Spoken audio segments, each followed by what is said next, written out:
अस्सलाम वालेकुम व्यूवर्स, मैं हूं आपका इंस्ट्रक्टर शाजिब कमाल फ्रॉम onlineustaad.com। जावास्क्रिप्ट में खुशामदीद।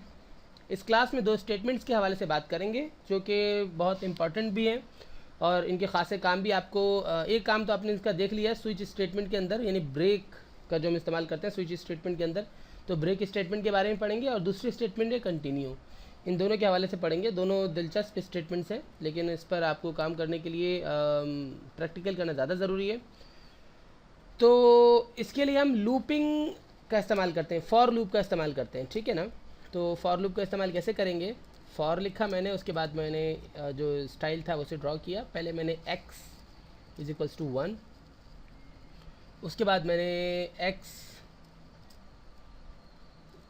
अगर x छोटा हो 10 से तो ये लूप चलता रहे, फिर मैंने x को डबल प्लस लगा दी, यानी कि x इंक्रीमेंट होता रहे। उसके बाद मैंने इधर आकर डॉक्यूमेंट डॉट राइट और यहाँ पे मैंने लिख दिया कि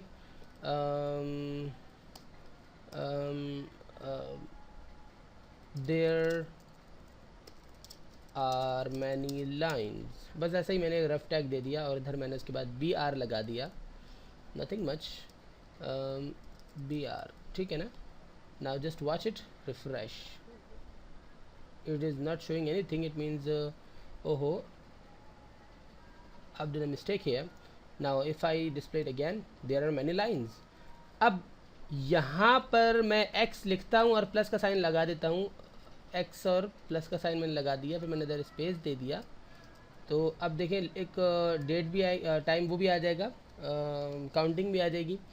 अच्छा, अब आप इधर एक इफ़ की कमांड लगाते हैं, इफ़, और यहाँ पर आप डिक्लेयर करते हैं अगर x जो है बराबर हो 3 के, तो एक स्टेटमेंट चले जिसे कहते हैं ब्रेक, ठीक है ना।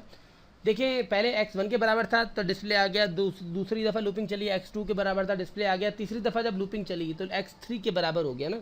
फिर मैं बोलता हूँ अगर x 3 के बराबर हो तो ब्रेक हो जाए। इसे ऊपर ही रखेंगे, नीचे रखेंगे तो पहले वो डिस्प्ले कर देगा, तो फिर मज़ा नहीं आएगा ना। देखिए x2 और x1 और 2 चल गया, जब x3 के बराबर हो तो ब्रेक स्टेटमेंट रुक गई है। ये है ब्रेक स्टेटमेंट। लेकिन अगर आप कंटिन्यू स्टेटमेंट बनाते हैं, कंटिन्यू, ठीक है ना, तो फिर क्या होगा? फिर आप इसको रिफ़्रेश करेंगे, देखें 1 2 और 3 को जंप कर दिया, 4 5 6 7 8 9, 1 2 4, ठीक है ना। इसका मतलब क्या है कि इसने 3 को जंप कर दिया है। ये स्टेटमेंट की खासियत है कंटिन्यू स्टेटमेंट की, कि वो उस लाइन को स्किप कर देता है जिसमें वैल्यू आपकी मैच हो रही होती है, और ब्रेक वहीं से तोड़ देता है सारे आपके लूप को। ये दो स्टेटमेंट्स हैं, यानी continue and break statements. I hope कि आपको ये समझ में आई होंगी और इंटरेस्टिंग लगी होंगी। इंशाल्लाह ताला नेक्स्ट क्लास में मज़ीद कुछ सीखेंगे।